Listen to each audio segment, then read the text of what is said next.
Now, Lee, like a lot of our guests, they bring in materials to show their wares throughout their life. But you, my friend, have quite a collection of items here. So what I'd like to do for the audience's viewing pleasure is we'll start over here, and maybe you can describe around the tables that we have here what these are. What's this one? Okay, that's a book called Appalachian New Ground, and of course I grew up in Appalachia, and didn't have any idea I was poor until I went to college, and I found out that with our family we made about $2,000 a year, and with our family at that time, poverty level was 4,000 for our size. And there was, family. 13 of you, counting your parents? Yeah, counting the parents. But anyway, I tell everybody that we had to borrow $2,000 to get on the poverty level because we were a couple $1,000s below. I don't mean to laugh, but I got your point. Yeah.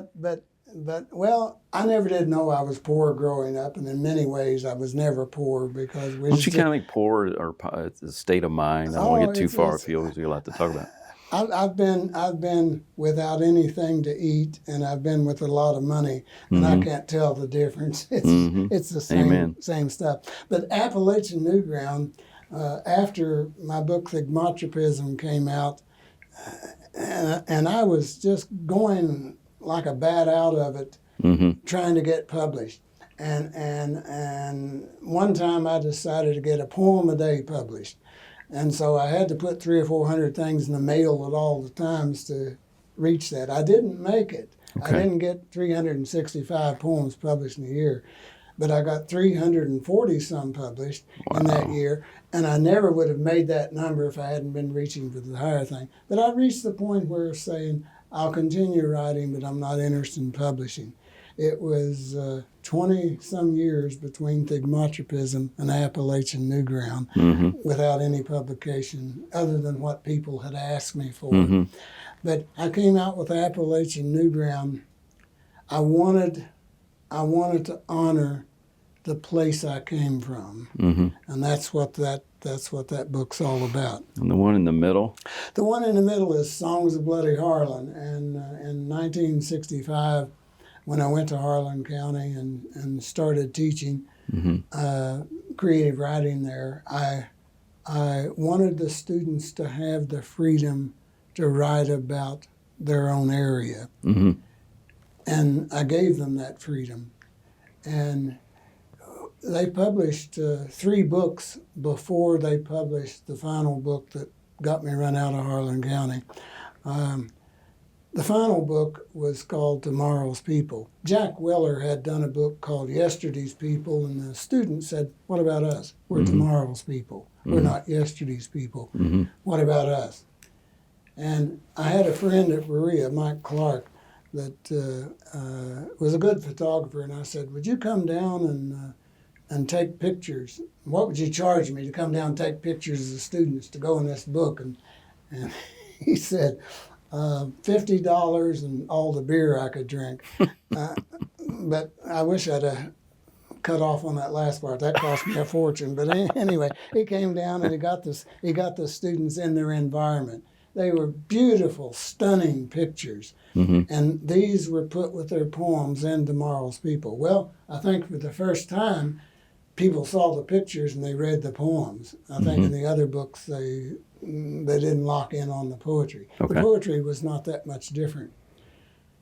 But I had to cover the cost of some of the other books, but I didn't have to cover the cost of Tomorrow's People. The reason I didn't was it sold out in 500 copies in 5 days. Wow.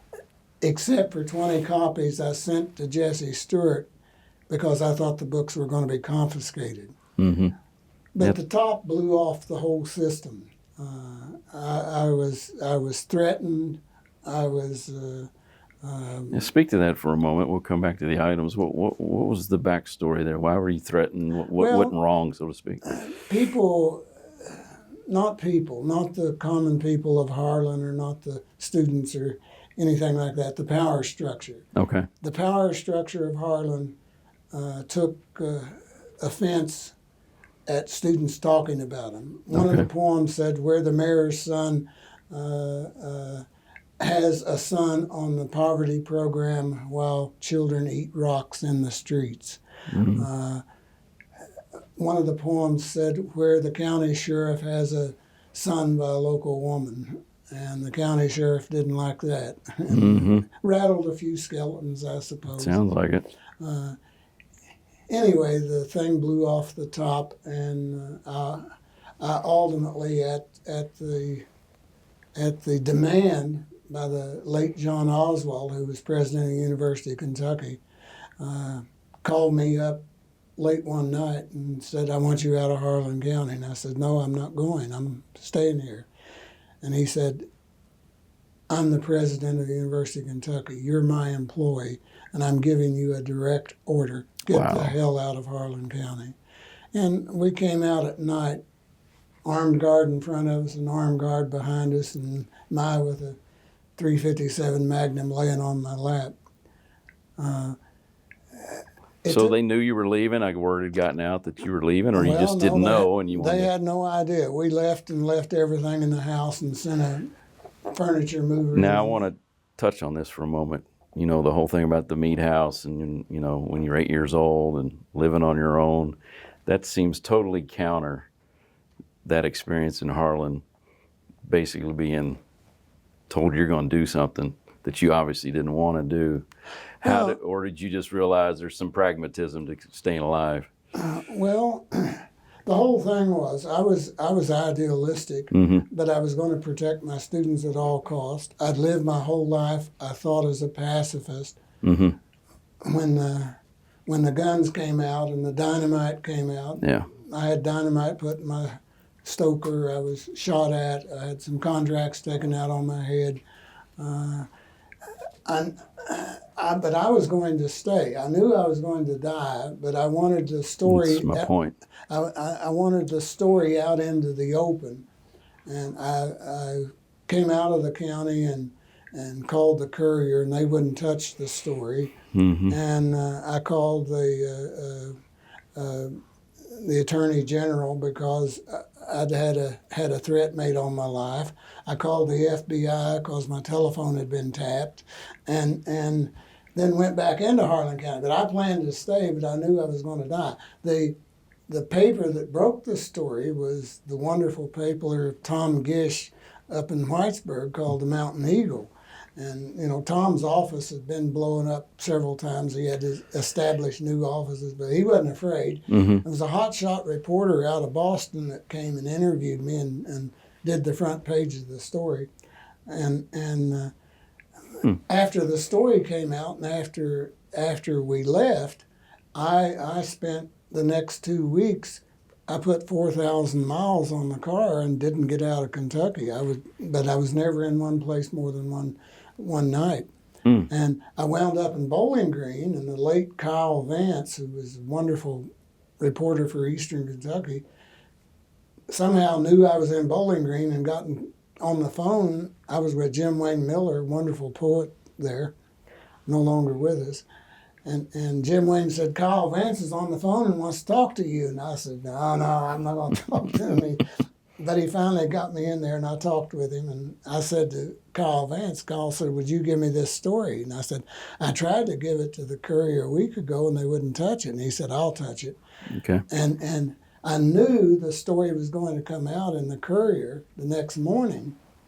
And I told Joy, I said, "That's going to say we're in Bowling Green, and we ain't going to be in Bowling Green." So we headed off, and we went up to Berea. And there was a very funny part to the story, I thought at the time. There was a newspaper there, and as I went in to pay for a little motel room, I put my money in the box and got the newspaper. I glanced at the headlines, and when I came back out, I told Joy to roll the window down, and she did. And I said, "Some SOB from UK got run out of town." and I went in the room, poured myself a scotch, and got up on the bed and opened the paper up and found I was the SOB. That was the Lexington Leader, but they had done a front page story. Well, it hit the Courier Journal the next morning, and it was just, it went in 4,000 newspapers across the United States. Songs of Bloody Harlan, live your life as a pacifist your whole life, and then have something happen and you're carrying a 357 Magnum, which will shoot through a V8 engine. Are you kidding me? So that was incredible effect on me. I didn't know who I was or where I was. And it was 2 years before I wrote anything. 2 years. And then finally I said, why? Why do you want to say anything? And it came to me, just because I want to say it. A writer doesn't have a choice. If it's there, you've got to write it down. You have to let the chips fall where they will. So that book came out, and it was published in North American Mentor magazine, the whole magazine. And then they wanted to do the book, and they did probably 200 copies altogether, and that was 50 years ago. It was selling on Amazon for $2,500 if you could find a copy. So publishers were interested in bringing it back out, and that's what this is. So of all the things on the tables here, and we'll talk about the rest of them, is that your pride and joy, or do you look at them that way? They're all different, or how do you look at it? They're all different. My pride and joy is this one because that's the latest one. But you know, they're all different. Every one of them's different. I mean, it's you won't even recognize me in this book. If you read that book and this book, you wouldn't think it's the same author. No, it's a different world, different time.